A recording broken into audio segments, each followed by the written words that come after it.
राम राम। राहु भाव नंबर 11 में जब होते हैं, शुभ हालात में क्या फल देते हैं, अशुभ हालात में क्या फल देते हैं, क्या है उपाय, क्या है परहेज, इन सभी बातों पर चर्चा करेंगे। लेकिन उससे पहले अगर आप इस चैनल पर नए हैं तो इसे सब्सक्राइब कर लें। भाव नंबर 11 में राहु जब शुभ हालात में होते हैं लाल किताब के दृष्टिकोण के अनुसार, तो ऐसा व्यक्ति जब जन्म लेता है तो देखने में आता है कई बार परिवार में धन की कमी होती है। इसके जन्म लेने के बाद वह कमी पूरी हो जाती है, यानी कि पिता की उन्नति होने लग पड़ती है। ऐसे व्यक्ति का परिवार कह सकते हैं, इसके पिता, ताया, चाचा सब कहीं ना कहीं आपस में मनमुटाव के शिकार होते हैं या आपस में मिल के नहीं चल रहे होते। इस जातक के जन्म के बाद सब इकट्ठे होने शुरू हो जाते हैं और ऐसा व्यक्ति स्ट्रोंगली ये महसूस करता है जैसे जैसे वो बड़ा होता है कि हमारी एकता में ही हमारी उन्नति का राज छुपा है। सबको साथ लेकर चलने का इसका मन होता है। राहु भाव नंबर 11 में हो, मित्रों की मदद करने वाला ये व्यक्ति होता है और मित्र भी इसके मददगार बन जाते हैं। ऐसी स्थितियों में देखा जाता है यह मित्रों के साथ मेल मिलाप के कारण जीवन में अच्छी खासी उन्नति पा जाते हैं। संतान होने के बाद भी ये तरक्की करते हैं और संतान से प्रेम करने वाले होते हैं। ऐसे व्यक्ति धर्म ज़्यादा अपनाने वाले नहीं होते, लेकिन धर्म पर कुछ ना कुछ ऐसा कुछ अपनी तरफ से अपने लिए कर लेते हैं, समाज के लिए चाहे ना करें, कि ये अपने सुखों के साधन धर्म के द्वारा ढूंढ लेते हैं। राहु कहीं ना कहीं बंधन का ग्रह है, कामनाओं का ग्रह है, तो कामनाएं, इच्छाएं इनकी भरपूर होती हैं और राहु समय समय पर वो इच्छाएं पूरी भी करवाते रहते हैं जब शुभ हालात में राहु खाना नंबर 11 में हो। यही राहु भाव नंबर 11 में अशुभ हालात में हो तो क्या फल देते हैं। ऐसे व्यक्ति के जन्म लेते ही उसके बाप दादा को कहीं ना कहीं समस्याएं आ जाती हैं, जीवन में संघर्ष बढ़ जाता है। इस व्यक्ति के जन्म लेते ही अच्छा खासा धन इसके पिता का बर्बाद होना शुरू हो जाता है और जीवन में परिवार के साथ भी मनमुटाव पैदा होने के बाद कहीं ना कहीं परिवार भी आपस में बिखर जाते हैं, रह नहीं पाते इकट्ठा। संतान के संबंध में संतान कहीं ना कहीं रोगी हो सकती है, किसी न किसी रोग से ग्रसित हो सकती है या संतान की परेशानियां ये लोग लगातार देखते हैं। जीवन में ये लोग इतनी समस्याएं देखते हैं, इतने ये कह लीजिए कि धर्म स्थानों में विजिट करते हैं, जाते हैं, आते हैं अपनी समस्याओं के निदान के लिए। धर्म से इनका विश्वास उठ जाता है। धर्म को जीवन में इतना महत्व देने वाले ये लोग नहीं रह जाते। हाँ, कहीं पर लगन लगी है तो एक आध जगह लगी रहती है, लेकिन मुख्यतः ईश्वर पर ये कम विश्वास करने वाले हो जाते हैं जब भाव नंबर 11 में राहु अशुभ हालात में हो। कामनाएं उनको पूरा करने में इतनी दिक्कत आती है ये राहु जब 11 में हो, क्योंकि किस्मत कमज़ोर हो जाती है। जब किस्मत कमज़ोर होती है ना, तो कहते हैं कि इंसान की एड़ियाँ रगड़ जाती हैं एक एक वक्त की रोटी इकट्ठी करने के लिए। तो यहाँ पर राहु ऐसे अगर अशुभ हालात में आ जाएं कि वह बहुत ज़्यादा खराब हो जाए तो ये इनको नुकसान काफ़ी करते हैं। राहु खाना नंबर 11 में हो, कई बार ये व्यक्ति किस्मत के द्वारा इतने ज़्यादा पीड़ित होते हैं, इनकी कामनाओं, छोटी छोटी कामनाओं को पूरा होने में इतनी दिक्कत आती है कि कई बार ये अनैतिक कार्यों में भी लिप्त हो जाते हैं। यानी कि ये फिर सोचते नहीं है क्या ठीक है क्या गलत है, परिवार में क्या सही है क्या गलत है।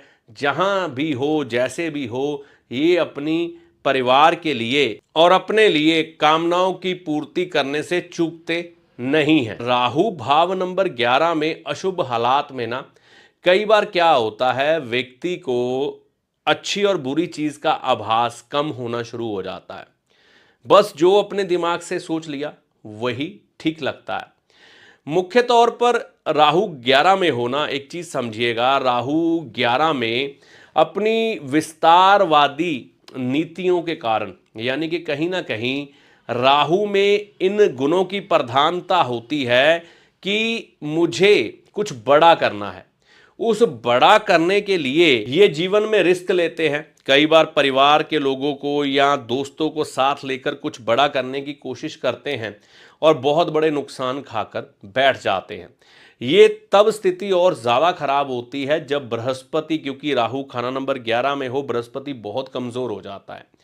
तो यहाँ पर राहु हो तो इंसान की इनकम कई बार एकदम से बहुत अच्छी चल रही होगी, एकदम से रुक जाएगी, है ना। नौकरी कर रहे हो तो इतनी दिक्कत नहीं है, लेकिन चलती हुई नौकरी बार बार बदलनी पड़ती है। कोई ना कोई दिक्कत इनको अपने काम धंधे को लेकर, जॉब को लेकर देखनी पड़ती है। तो ये समस्याएं यहाँ पर इनकम को लेकर राहु लगातार बनाते रहते हैं।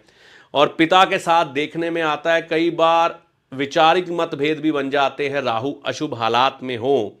और राहु अशुभ हालात में हो, व्यक्ति का सोना गुम हो जाना, गिरवी हो जाना, ये आम बात होती है, यानी कि गोल्ड इनके जीवन में कम होता है।